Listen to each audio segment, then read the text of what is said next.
Môre, môre, môre, kan julle glo? Dit is alweer Woensdag. Ja, middel van die week het weer vinnig gekom.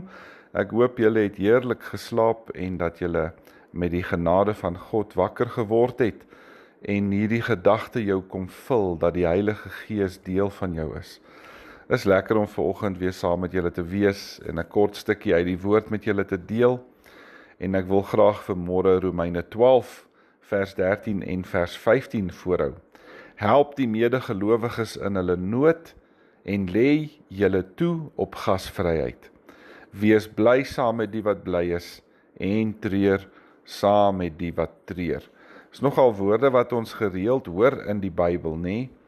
Hierdie ding van wees bly saam met hulle en wees hartseer saam met hulle. Paulus herhaal hierdie woorde byvoorbeeld in 1 Korintiërs 12, as een deel van die liggaam ly almal. As een deel van die liggaam bly is almal saam verheug. En so gaan dit ook in Galasiërs 6 vers 2 wat ons hoor, dra mekaar se laste en gee op die manier uitvoering aan die wet van Christus. En so is daar nog baie ander gedeeltes ook. En weet julle, dis eintlik so mooi om te dink dat daar's eintlik twee woorde wat liefde beliggaam. Twee ander woorde wat die liefde in ons lewens betekenis gee. En dit is omgee en deernis. En dit is wanneer liefde meer as net 'n lippetaal is.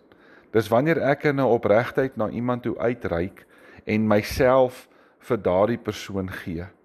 Hierdie woorde openbaar ook 'n ander soort karaktertrek van opregte liefde, naamlik dat dit ook na mense in nood toe uitreik. As 'n mens so liefhet, dan verwag jy geen teenprestasies nie. Jy is net 'n instrument in God se hand van liefde. Om iemand se las te probeer dra, dit beteken dat jy eintlik onder hulle las inskuif en dat jy daardie las ook op jou skouers neem. En dit verg solidariteit in woord en daad. En dit is eintlik hoe Jesus liefgehad het. Hy het so omgegee.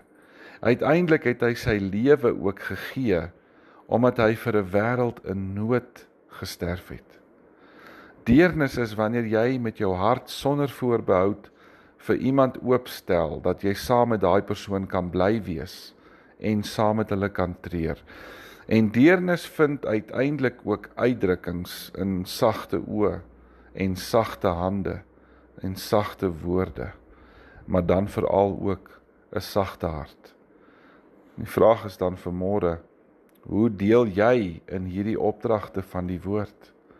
Hoe is jy saam met ander bly en hoe huil jy saam met ander? Mag ek en jy dan vandag probeer om dit ook weer reg te kry. Kom ons maak ons oë toe, dan bid ons saam. Hemelse Vader, vanmôre is ek weer so skuldig. Ek kom so moeilik by die hekke van my veilige huis uit. Kom leer vir my om my hek en my hart oop te sluit vir ander mense ook. Help my dat die liefde wat U in my geplant het, dat dit omvou sal word met deernis en omgee. Ek vra dit in U naam alleen. Amen.